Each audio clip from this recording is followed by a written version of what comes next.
All right, so let's go over types of government. Normally at this point, I have a video of Peter Griffin that I like to show, and it doesn't look like it wants to work on Google Slides, but remind me and I'll post a link for you. If you see this, ask me for it. So just some textbook definitions of what a government is meant to do. Why do we have a government in the first place? All it's really meant to do is just be a ruling authority for our community. It's supposed to theoretically help us do three things if it ever comes up on a test. What are the three functions of government? This is basically it. A lot of conflicts get settled without even starting. So, for instance, you drive on the right side of the yellow line on the road. You stop when the light is red. All these conflicts about who's meant to drive where and whose turn was it to go. I mean, we have laws that set the order that things work on the road. We have a licensing system that's supposed to make sure everybody who is driving on the road understands the rules of the road. So that could be a really quick, easy way of how government keeps order. They also provide security against our between fellow citizens, with the police, theoretically, and with the military to protect us from other countries who may decide they don't like us. Now, if you are of a more conservative or libertarian mindset, then number three might be an issue with you. But enough governments in Western democracies follow this pattern that we say one role is that they are supposed to provide services. So we expect the government to put out the fire, to build a road. I sent off a thing about 3-4 months ago now to have my water tested. I have not heard back from them. So, I don't know. They provide this school. They pay me to educate you on what government is. Now, in America, we do need to talk about this principle. It is called federalism. It gets mixed up with another principle called checks and balances quite frequently.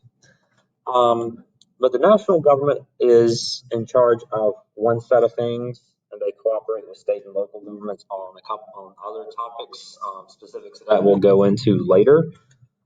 But for instance, there's a national government where you see a president. There is a state governor who runs the state with the both of them with the oversight of Congress, or if they oversight of the General Assembly in North Carolina's case. And then there is a local government for Cary, for Raleigh, for Morrisville, where there's a mayor and a town council.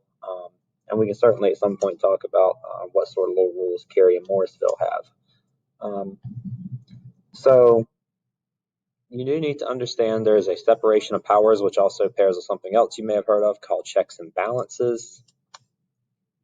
If you were ever asked, for instance, on a quiz or test, what do they do?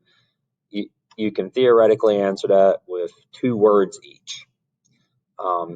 Congress's job is to pass laws. The president's job is to enforce those laws. Now, oftentimes today, we'll talk about later in the semester how they kind of work together to set policy. But the real job of the president is to enforce the law. So, for instance, American history, the Whiskey Rebellion. President Washington goes to Pennsylvania to personally enforce the whiskey tax himself. That is the most textbook example of the president enforcing the law that there is.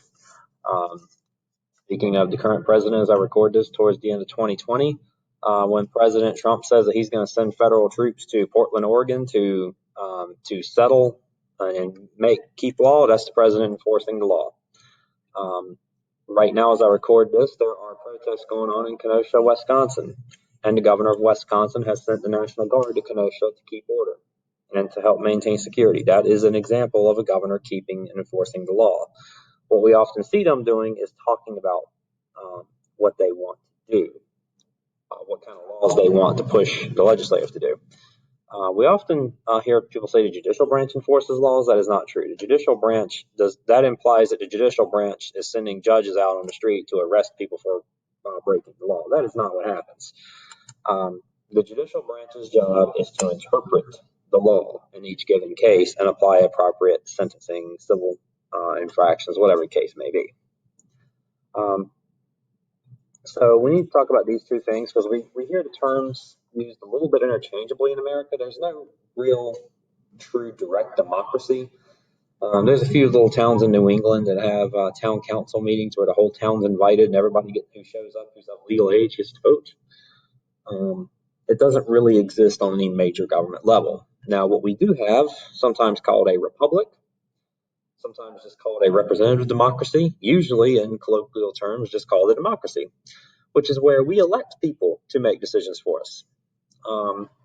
And then we let them deal with the problems because we don't really like to think about how do we want, how much money do we want to give to infrastructure, and how much money do we want to give to the military, or how are we going to fix problems. Most of us want to go about solving our own life's problems instead of trying to pass and solve the country's problems. So we appoint a group of people who have a vision of what we want, hopefully, to go make laws for us.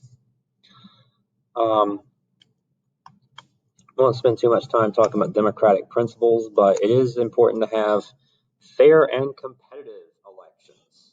This is a key, along with having choices among people who each have an equal choice. Putin gets reelected every however many years. He always wins 70, 80, 90% of the vote. So we want to make sure we're not seeing that sort of situation happen. And we also need a situation where whatever the most of us want is what ends up being the rule. That is a general principle of democracy. So a couple of things that we'll talk briefly about here. One being a monarchy. We don't really have too many true monarchs left where, because if you go back looking at European history, world history, traditionally a monarch is given that rank by birthright. What we do have is a few constitutional monarchs left in the world, where maybe they're called a king, maybe they're called an emperor, but the reality is that person is a figurehead. They have very little to do with the day-to-day running of their given countries. And really, the republic model has taken over throughout Western Europe. It's made its way through many places in Asia. Now, what you will see in places, and not too many, it's usually going to be associated with communism or fascism, a dictatorship or totalitarian, which is what we associate with Fidel Castro of Cuba when he was alive, what we now associate with North Korea. Some may try to make the argument that China's still a little bit in this direction. Could argue well, actually, that case. What we don't see a lot of in the world, at least in name, is theocracy. We do have some countries, take for instance, Israel was founded so that Jewish people would have a homeland. Compared to, there's also nations such as Saudi Arabia that actually have a religious police whose job is just to enforce the Quran's rules. Now, there's no country that outright calls itself an oligarchy. However, there are certainly nations where there's a wealthy group that seems to rule the nation more so than the rest of the population. And I'm going to give an assignment looking at, is America more an oligarchy or a democracy? We also could talk about what elements of theocracy exist there. Now, we do need to talk about differences in socialism versus communism versus democracy. There's certainly some Bernie Sanders and AOC fans out there, and that mindset is getting more popular in America among younger people, it looks like to me.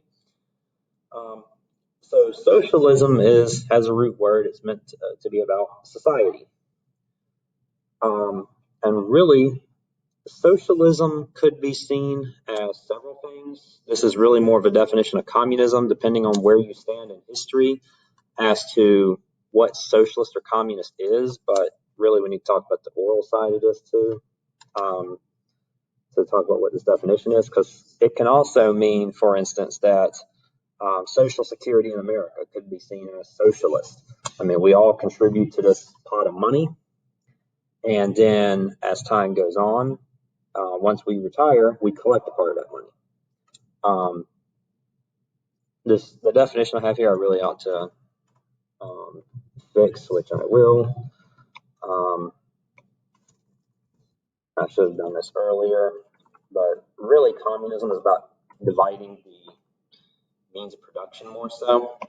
And what we would see with socialism, more theoretically at least, would be a means where we we try to secure society, make sure everybody gets a certain amount. So, say for instance, healthcare. We're going to make sure everybody has healthcare, and it looks a little bit like a socialist model. It's why Bernie Sanders calls himself a democratic socialist. He wants to see certain elements of things given to all people, and that is going to involve taxation. That is going to involve a little bit of redistribution.